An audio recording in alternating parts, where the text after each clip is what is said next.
دوستوں، خبر یہ ہے کہ امریکہ نے رشیا کو انٹرنیشنل اسپیس شپ گرانے کی دھمکی دے دی ہے۔ رشیا اور یوکرین کے حالات کو لے کر میں نے ایک ویڈیو پہلے ہی بنا دی تھی کہ ایسے معاملات نیوکلیئر جنگ کی طرف جا سکتے ہیں، کیونکہ دنیا کے دو سپر پاور رشیا اور امریکہ کے اتحادی ممالک جن میں پاکستان، ایران، چائنا اور آذربائیجان جیسے ملک رشیا کی سپورٹ میں ہیں، اور پورا یورپ نیٹو کے 30 ملکوں کے ساتھ تقسیم ہو چکا ہے۔ حالات کافی کشیدہ ہو چکے ہیں، یہاں تک کہ نیوکلیئر وار کی بھی نوبت آ سکتی ہے۔ بس کسی چھوٹی سی غلطی کی وجہ سے، یا یوں کہیں ذرا سی چنگاری سے، یہ جنگ جنگل میں آگ کی طرح پھیل جائے گی۔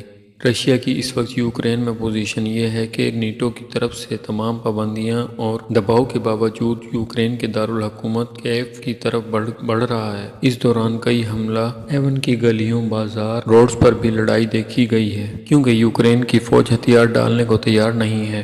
ایک طرح سے اگر دیکھا جائے تو رشیا اس جنگ میں پھنس چکا ہے، نہ تو یہ اسے اپنی مرضی سے جیت پا رہا ہے اور نہ ہی اس کو ہارنا افورڈ کر سکتا ہے، کیونکہ اس کا خیال تھا نہ تو اس طرف کوئی مزاحمت ہوگی اور نہ تو کوئی حملہ، اور ہم آسانی سے اس ملک کو پرو رشین اور اینٹی رشین علاقے دو حصوں میں بانٹ دیں گے، اس کی موجودہ حکومت کو ہٹا کر ایک نئی حکومت کو یہاں پر لائیں گے۔ لیکن اب حالات تو کچھ اور ہی بتا رہے ہیں۔ رشین صدر نے حالات کو بھانپتے ہوئے اپنے نیوکلیئر ہتھیاروں کو ہائی الرٹ پر لگا دیا ہے، اور بی بی سی نیوز کے ایک آرٹیکل کے اندر آپ دیکھ سکتے ہیں۔ لیدرون پیوتن کے بارے میں بی بی سی کہہ رہا ہے کہ کیا وہ نیوکلیئر ہتھیاروں کے بٹن کو دبائیں گے؟ یاد رکھیں، اس وقت رشیا ایک ایسا ملک ہے جس کے پاس 6000 سے بھی زیادہ نیوکلیئر ہتھیار موجود ہیں، جو دنیا میں سب سے زیادہ ہیں، امریکہ سے بھی زیادہ۔ اس کے پاس سب سے خطرناک، دنیا کا سب سے بڑا ڈیزائر بوم بھی موجود ہے۔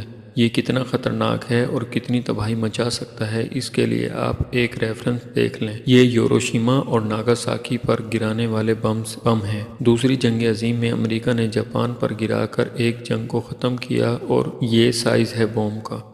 اور اب کوئی بھی ملک یا نیٹو یوکرین کی مدد کو آتی ہے تو آپ یہ سمجھ لیں نیوکلیئر جنگ ہونا طے ہے، ایک ایسی جنگ جو انسانیت نے آج تک نہیں دیکھی ہوگی، کیونکہ پہلی دو جنگیں عظیم تو بغیر نیوکلیئر ہتھیاروں کے جیتی گئیں۔ جب آخرکار امریکہ نے جاپان پر نیوکلیئر بم پھینکا تو آخرکار جنگ کا خاتمہ ہوا، اور اگر اب یہ تیسری جنگ عظیم ہوتی ہے تو کروڑوں لوگوں کے ساتھ ساتھ زمین کا ماحول اور حفاظتی تہہ بھی تباہ ہو جائے گی، جہاں پر انسانوں کا سانس لینا مشکل ہو جائے گا۔ دنیا بھر کی اکانومیز تباہ ہو جائیں گی۔ اس جنگ سے بچنے کے لیے دنیا کے امیر ترین لوگ زیر زمین بنکر کے ساتھ ساتھ اس لیے جلدی مارچ پر شفٹ ہونے کی تیاریاں کر رہے ہیں، ورنہ اور کوئی مقصد انسانوں کا مارچ پر شفٹ کرنے کا ہو تو مجھ سے بھی شیئر کریں۔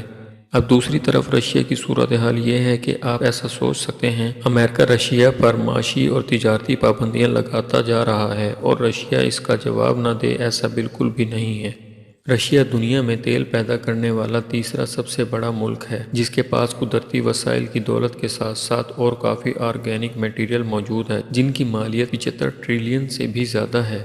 رشیا میں تیل کی اتنی لمبی پائپ لائن موجود ہے جو ہماری اس دنیا کو 6 مرتبہ لپیٹ سکتی ہے۔ اب ذرا سوچیں، اس تیل کی سپلائی کو اگر دنیا بھر میں روک دیا جائے تو کیا دنیا اسے افورڈ کر سکتی ہے؟ ہرگز نہیں، بلکہ مہنگائی کا ایک طوفان پوری دنیا کے اندر آئے گا۔ اس کے علاوہ روس نے اس کا جواب دنیا میں نہیں بلکہ خلا میں بھی دینے کا فیصلہ کر لیا ہے۔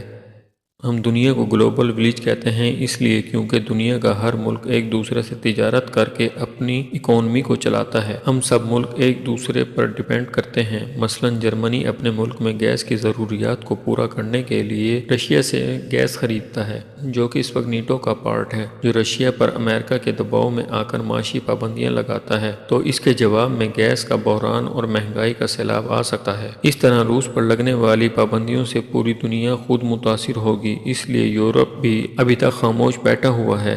مگر ہزاروں کلومیٹر دور ہونے والی جنگ، جہاں پر ہم سب کو معاشی حالات اپنی لپیٹ میں لے لیں گے، وہاں پر اس کی ایک جھلک ہم آسمان میں انٹرنیشنل اسپیس شپ پر بھی دیکھ سکتے ہیں۔ رشین اسپیس ایجنسی کے روس کا موثر کے سربراہ کی طرف سے وارننگ جاری کی گئی ہے، اگر امریکہ نے رشیا سے پابندیاں نہ اٹھائیں تو رشیا انٹرنیشنل اسپیس اسٹیشن کو خلائی کچرے سے بچانے والی ٹیکنالوجی کو روک دے گا، یعنی ٹیکنالوجی انٹرنیشنل اسپیس اسٹیشن کو نہیں دے گا۔ اب آپ یہ سوچ رہے ہوں گے اسپیس ڈبریج یا خلائی کچرے سے بچانے والی ٹیکنالوجی دراصل ہے کیا؟ چلیے میں آپ سب کو سمجھاتا ہوں۔ دراصل انٹرنیشنل اسپیس شپ کو اپنے اندر برقرار رکھنے والا آربٹ کو رشیا کے بنے ہوئے تھرسٹر کا استعمال کیا جاتا ہے۔ یعنی آپ آسان الفاظ میں یہ کہہ سکتے ہیں انٹرنیشنل اسپیس نامی بس کا کنٹرول رشیا کے کنٹرول میں ہے، وہ اسے جہاں چاہے موڑ دے۔ بروموس کے سربراہ نے ایلون مسک کا نام لیے بغیر کہا ہے کہ خلا میں سب سے زیادہ کچرے کے ذمہ دار امریکن بزنس مین ہیں، لہٰذا اگر امریکیوں کی پابندیوں کی صورت میں انٹرنیشنل اسپیس اسٹیشن کو کوئی خطرہ ہوتا ہے یا کسی خلائی کچرے سے ٹکرا کر کہیں زمین پر گرتا ہے تو اس کا ذمہ دار صرف اور صرف امریکہ ہوگا۔ اپنے بیان کے آخری حصے میں انہوں نے واضح کیا کہ نیشنل اسپیس کا مدار رشیا کے اوپر سے نہیں گزرتا، جس کی وجہ سے زمین کے اوپر گرنے کی صورت میں یہ امریکہ، یورپ، چین یا پھر انڈیا کے اوپر گرے گا، لہٰذا ایسے کسی واقعے کی صورت میں رشیا کو کسی قسم کا بھی کوئی خطرہ نہیں ہوگا۔ یہ پہلی بار نہیں ہے امریکہ اور رشیا اپنے جنگی جنون کو خلا میں لے کر جا رہے ہیں، کیونکہ اس سے پہلے بھی کولڈ وار کے ٹائم پر یہ دونوں ملک اسپیس کے اندر اسلحے کو سٹور کرنے کا پلان بنا رہے تھے۔ اس کے علاوہ 1958 میں اور 1962 کے درمیان امریکہ نے خلا میں 14 ایٹمی دھماکے کیے اور جبکہ رشیا نے ایسے ہی 7 دھماکے کیے۔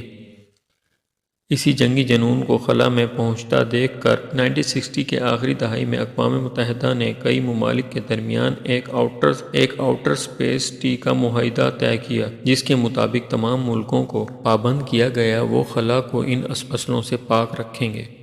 اسی طرح سے 2014 کے اندر جب روس نے یوکرین کے صوبے کریمیا پر قبضہ کر لیا تھا، اس طرح سے کشیدگی بڑھنے پر امریکہ نے رشیا کو خلائی آلات کی فراہمی پر انکار کر دیا تھا۔ اس کے علاوہ ناسا کو رشین اسپیس ایجنسی کے عہدیداران سے بات چیت کرنے سے بھی منع کر دیا، جس کے جواب میں امریکی خلا بازوں کو اسپیس میں لے جانے سے انکار کر دیا، کیونکہ اس وقت امریکہ اسپیس میں لانے لے جانے کے لیے رشیا کا محتاج تھا، جو کھانے اور ضرورت کے سامان اور انسانوں کو بھی نیشنل اسپیس اسٹیشن میں بھیج سکتا تھا۔ اس کے علاوہ وہ اس پر لگے تھرسٹر بھی انٹرنیشنل اسپیس اسٹیشن کی پوزیشن کو اور اس پر لگے تھرسٹر کو ٹھیک کرتا ہے، اور آج کل یہ بیان دے کر امریکہ کی طبیعت بھی ٹھیک کر رہا ہے۔ تو فائنلی وہ ٹائم آ گیا ہے انڈیا اپنے سپر ہیروز شکتیمان، کرش اور جی ٹی روبوٹ کو باہر نکالے۔